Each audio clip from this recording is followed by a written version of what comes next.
baby, glory, glory, hallelujah. It's time to ride the funk train, and you're in good company. You're in good hands today, because we are smack dab in the top 100 Atari games of all time countdown. Today's list is 90 to 81.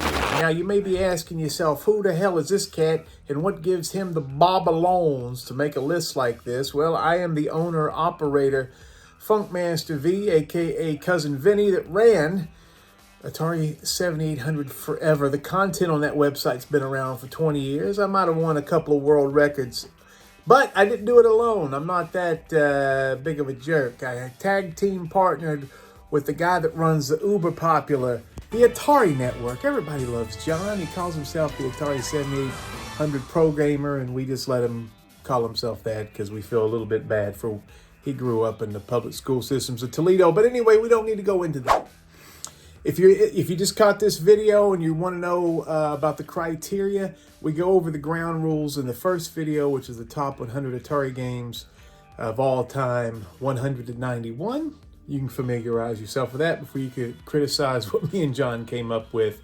But after a series of judo fights and knives in the nipples, we came up with this list. Without further ado, let's watch the Kick Booty intro and get rocking and rolling at number 90. Since the beginning of time, there's only been one website with the bobalones to claim every game reviewed when it came to the Pro System, and that's Atari7800forever.com. But now it's time to get on that YouTube trip, babies. And who am I? I'm Funkmaster V, musician, ghost hunter, hat flipper, pro wrestler, comedian, actor, filmmaker, and I'm going to take you on a whirlwind tour of all things cool about Atari and the Atari 7800 with a podcast, news, even new crap. Baby, are you ready to get your groove on? Because it's about to get funky up in here.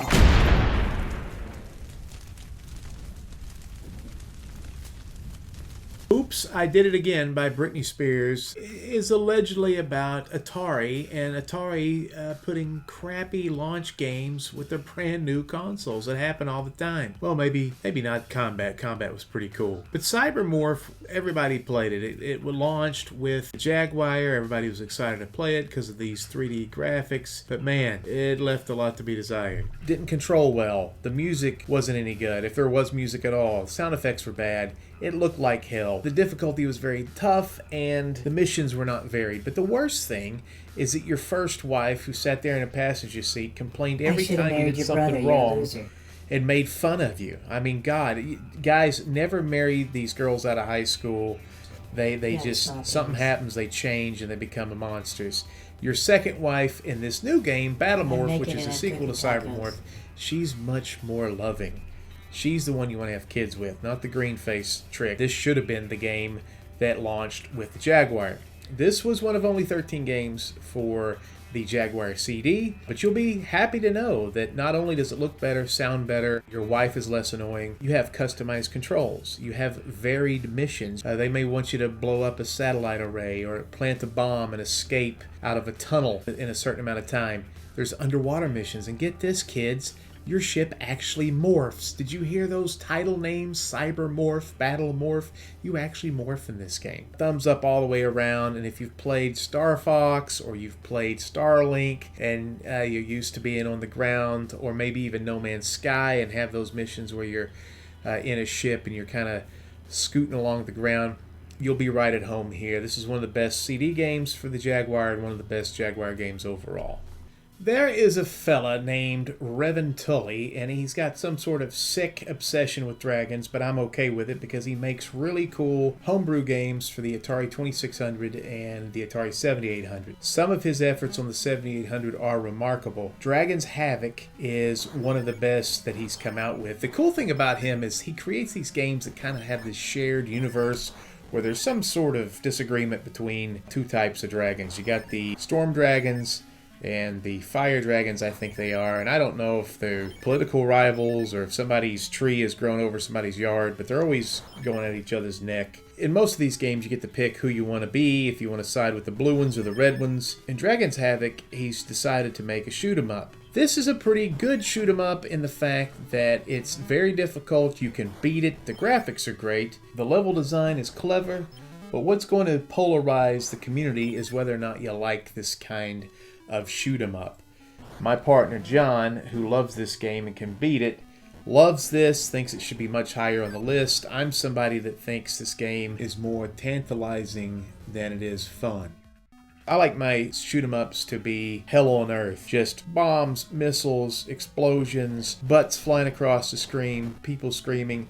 This is more of a pugilist affair. You pick your shots, you have to dance around and dodge a lot of shots, and basically what you do is you build up power with every successful blow landed. If you miss, you revert back to a lesser self. If you max out your power-ups, you can become a super dragon that has a shield. Whether you love it or hate it, you got to recognize this is a quality game and one of the best horizontal shoot-'em-ups available for the Pro System.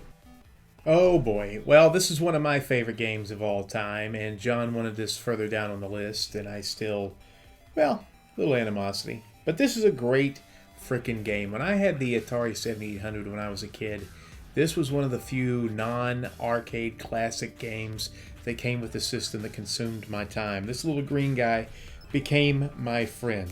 It is up to him, and I call him Sly, to ascend 8 towers, and when he gets up there, he's kind of like an environmental terrorist. He blows up this tower, rides the explosion like a pimp all the way back down to a submarine where he goes and catches more fish to save them from being stuck in this over-polluted world. This game has beautiful parallax scrolling. Another cautionary tale about emulation. Emulation, for the most part, is never quite right, and for some reason Tower Toppler looks like butt when it's emulated. Emulation doesn't do this game justice. This is some of the best original release graphics on the Atari 7800 Pro System.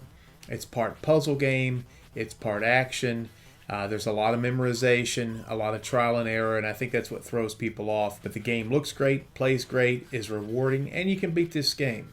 And by the way, I hold the world record. What are you going to do about it? Keystone Capers is fun. This is the first Activision game on the list, and most everybody I know has fond memories of this thing. You take the role of a cop, and you're basically just chasing down a robber. I think we had another game like that on the list already. Activision did a great job making these universes they would create with their games look so cool and polished and clean. Atari games oftentimes looked very rudimentary, but Activision games looked slick. The gameplay is fun. It's basically just a racing game and a very weird paint job, but it's satisfying to catch the bad guy, and it's satisfying to do it on a game this fun. Oh man, if you had an Atari 2600, you played Star Raiders. I can almost guarantee you that. And it came with a little funky cool keypad that I still keep at my desk. But this game was originally a computer game. It's been ported to the 5200 and the 2600, but the 5200 version was the best. It's a first-person shooter in space, which is pretty cool, and it incorporated a lot of different functionality, like taking your shields on and off, hyperspace, navigating a map, being able to look behind you. At the end of the day, it's pretty simple. You just kind of fly to where the bad guys are, and you're protecting your bases. It's a lot of fun. The sound effects are good. And there's a great sense of tension in the air as you see all of these ships flying to your bases. The controls with the keypad are pretty good for an Atari 5200 game. And I always love the fact that when the game ended, it gave you a rank. Most of the time, it was pretty damn insulting. Managing your energy, i.e. your gasoline, is the most important thing you can do in this game. Docking successfully with your base is one of the most difficult things I've ever done, besides putting both my legs around my head. I did that on the dare once. I don't know if anybody watching these videos are going to be passionate enough to distinguish any of these choices on our list as controversial, but this one may be surprising. A lot of you have probably heard of Impossible Mission, which is an old 8-bit game that was ported all over the place. And the Atari 7800 had a very good version. It was so good. It was so good you wouldn't believe it. I'm speaking like 45 here because I want you to know it was bigly good, except for one frickin' thing. There was a bug in the code that made the game virtually impossible. Now, little Vinnie, 14, 15-year-old Vinnie, that dummy didn't know that, and I played this game incessantly, wondering why I was not good enough to beat this damn puzzle platformer that was so cool. You evade robots, you don't have any weapons because you're like that guy from the Rock movie there, the Walking Tall movie, Buford Prosser, something like that. You don't need a gun. You just go in here and you do gymnastics hijinks over these guys, jumping all over the platform, searching the furniture, looking for key cards. When you get a whole bunch of key cards, you can start mashing them together, and once you get the password, by the way, it's Butterfly, think Mariah Carey, you can go down there and you can go beat the hell out of Adam Bender. Now the problem is if you're a 7800 fan, which is kind of sometimes like being a New York Jets fan, you can never beat the game. But thankfully, some wonderful hobby programmers fixed the code. That's right, you can beat it, and you can play it. And you can buy this game at Good Deal Games for a fair price. And you can put it in the 7800, and you can finally kick the teeth in of that evil Adam Bender. And hey, whoever was running Atari quality control back then, how about you go get bent? Atari invented the twin stick game, and that's a game where you use one controller to guide the guy around, or gal. Hey, I know it's, hey, women's rights. And the other joystick controls where you shoot, and you basically shoot nonstop. These are a lot of fun, and normally that means there's a crap ton of bad guys on the screen. The first twin-stick shooter that Atari invented was called Black Widow. That's a great game. They did not make Robotron. Robotron was programmed by what would be known as Williams Electronics and ported over to the Atari 5200 and the 7800.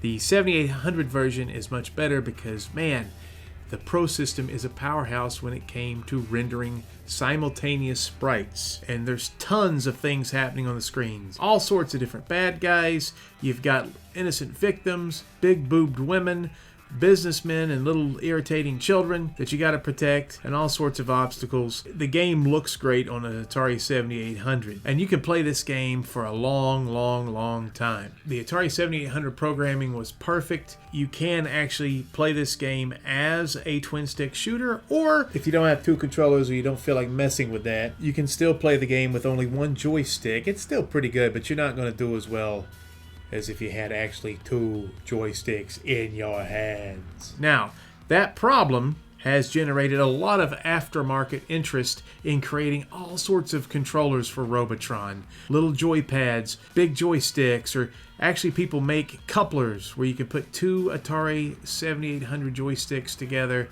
and do it like that. I remember when I was a kid, I had two 2600 joysticks with suction cups, and I would lick them and stick them to the floor. Man, that wasn't very hygienic, was it? There's a lot of slack-jawed ninnies that throw a lot of shade at the Atari 2600 version of PacMan, and they probably should, but it's just a game, man. Take it easy. Whoever greenlit an orange and blue version of that game with simple squared chambers repeated over and over again, hopefully they lost their job because they partially created some think the 1983 video game crash when people finally said, hey, Atari's putting out a lot of crap. Well, a couple years later, when the video game industry bounced back, they released Junior Pac-Man, which improved upon Pac-Man in about 9 million ways. It's a port of a great arcade game that includes multiple giant mazes that scroll. Scrolling mazes. Probably the best Pac-Man maze game for the entire Atari 2600. I use the Genesis controller and an Ed Ladden adapter, and playing this game is a breeze. It controls great, it looks good. The scrolling mazes offer new challenges, like there's a lot more to eat, which that appeals to the gluttonous pervert that I am. But it's also difficult to know where the ghosts are, and you can also forget where a lot of the dots are. The ghosts kind of flicker, and I don't know if that's by design, but sometimes it looks like they go invisible. That adds to the challenge of this game. It's got good music for an Atari 2600 game, and surprisingly, little diaper rash. Another gameplay wrinkle are like the bonus fruits. They travel in this game, but when they travel, they can explode your power pellets, which is bad news. But when they cross over the dots, they actually make them worth more points, but they slow you down. So that's kind of interesting. There's 4 difficulty options here and a bunch of different mazes. The good book says the sins of the father are passed down to the next generation. And man, that is so true here. Atari never was the same after E.T. and PacMan damaged Atari's reputation, and so Junior here didn't have a chance to undo what his daddy did. But hey, let's chill out. Like I said earlier, it's just a video game. God, we're getting dark here. Man, I'm afraid a lot of you never played Badlands in the arcade, and let me tell you, it is great. Basically, this game is just Super Sprint in a Mad Max paint job. So you have missiles, you have machine guns, and yes, it makes it awesome, more awesome, awesomer. I'm making that word up.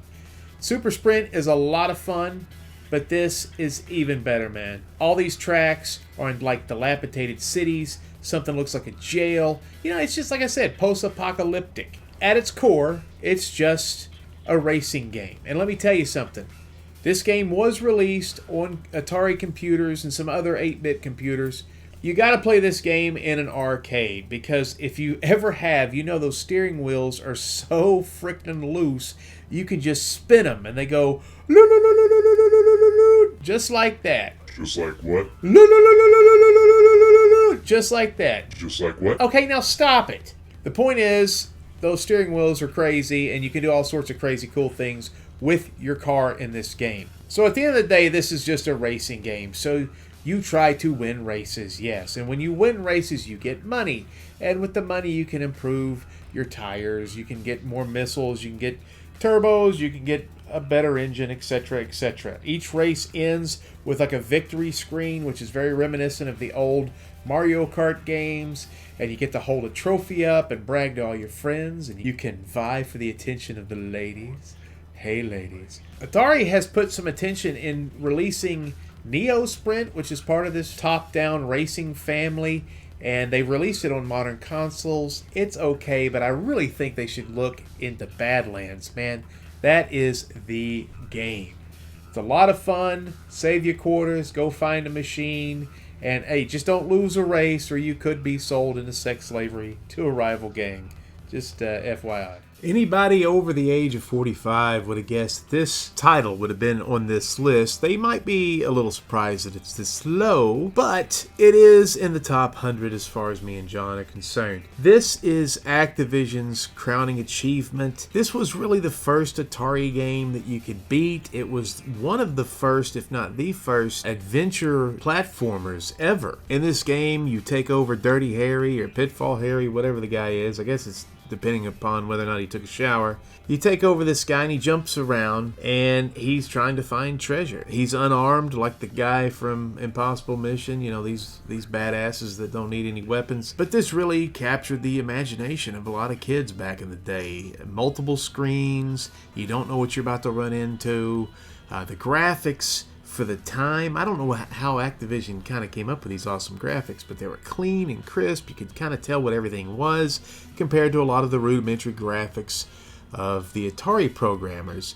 The scorpion is iconic. The snake is iconic. The jumping over the crocodiles is iconic. The rolling logs, not so iconic, and they kind of suck. But what are you going to do? You got to give props to Pitfall, because that's where Jack Black got his first professional gig. Tenacious D time! And you can't deny how awesome it is to swing across a lake with a bunch of open-mouthed crocodiles on a vine, or run across a crazy, disappearing, vanishing black hole that sounds like... Go. How'd that go again? Okay, now you shut up. Alright guys, well that's it for this week. I hope you enjoyed the video. Tell us, did we miss something? Did we get something wrong? Do you hate this list? Are you getting freaked out that your favorite game's not on the list yet? Please, put in the comments what you think. And if we missed something, let us know. We want to know. Also, make sure you like and subscribe and hit the notify bell so you know when the next video counting down the top 100 is. You don't want to miss one. All the cool kids are going to be talking about it for years to come.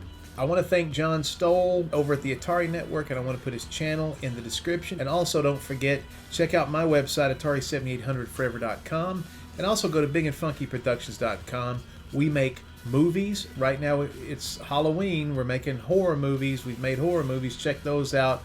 The Hike, WJHCAM, and Camp Smokey. Plus, we do all sorts of other types of TV. We got a brand new show called Weird Roads, a new episode of Wrestling with Ghosts. Just go check it out. You'll be entertained for years to come. All right, make sure you stay tuned to this channel so you can see what we crown the top 100 Atari games of all time.